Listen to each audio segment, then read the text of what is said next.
Argentina's comeback against Egypt was so shocking, even to the Argentine players. They couldn't believe it. Even Lionel Messi couldn't believe it himself. That was why after the full time, Lionel Messi was literally crying. He was shedding tears.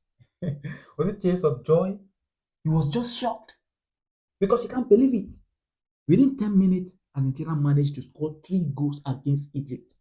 Egypt that we are leading with 2 goals. In fact, Argentina, we are on the brink of elimination. 2 goals down within 10 minutes of full time.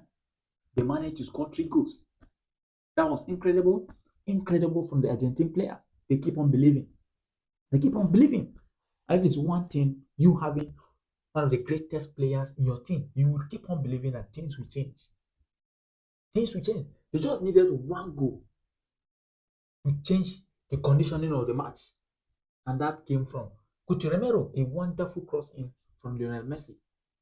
Coutinho Romero to score 1 goal against Egypt. Immediately, Coutinho Romero scored that goal.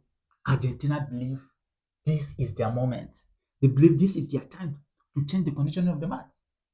And once a team scored a goal, 1 goal, the kind of confidence they get, the kind of confidence they get, and then Lionel Messi scored another goal, a second goal, an equalizer for Argentina against Egypt.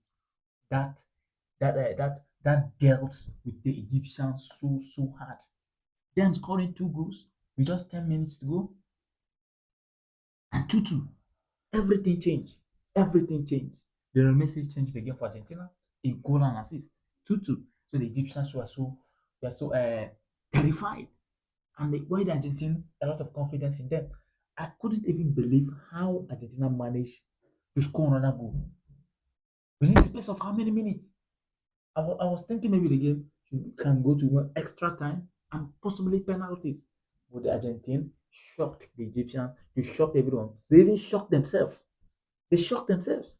They couldn't believe they did a comeback. They couldn't believe they did a comeback. A great goal from Enzo Fernandez to give Argentina the win. That was so terrible and shocking from the Egyptians to throw away a 2 goals lead within 10 to 15 minutes.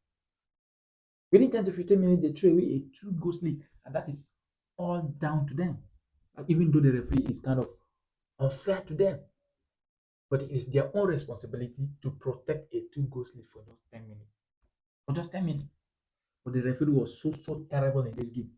He was so terrible in this game, he didn't help the Egyptians at all.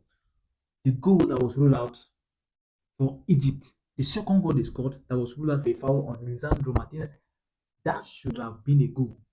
That should have been a goal. That was a soft foul on Lisandro Martinez. It was a soft foul. I couldn't believe the VAR have to cancel that goal. That was a soft foul. If you can cancel that goal, then Lionel Messi's goal should also be cancelled. Because Mohamed Salah was fouled in the Argentine 18-yard box, and that should have been a penalty awarded to the Egyptians.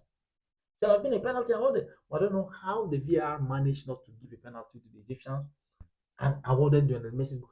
I'm not even sure the VAR checked it. Argentina scored similar goals against Austria. Lionel Messi scored that. A foul in the build-up, then Lionel Messi scored. But that was not even checked. It was not even checked. That was deemed as a soft foul. Then how Lisandro Martinez foul was not deemed as a soft foul? So you could see the officials, the VAR, the FIFA, the referees, they're all behind the Argentina. They're all behind Lionel Messi. So kudos to them, to Argentina, for pulling a comeback. That is all down to their own parts and their belief. How could they manage to turn a 2 goals deficit to a 3-2 win? So kudos to them and congratulations to them now in the quarterfinals and up next against Switzerland. So please use a few seconds every time I subscribe to this channel. I'd love to see you in my next video.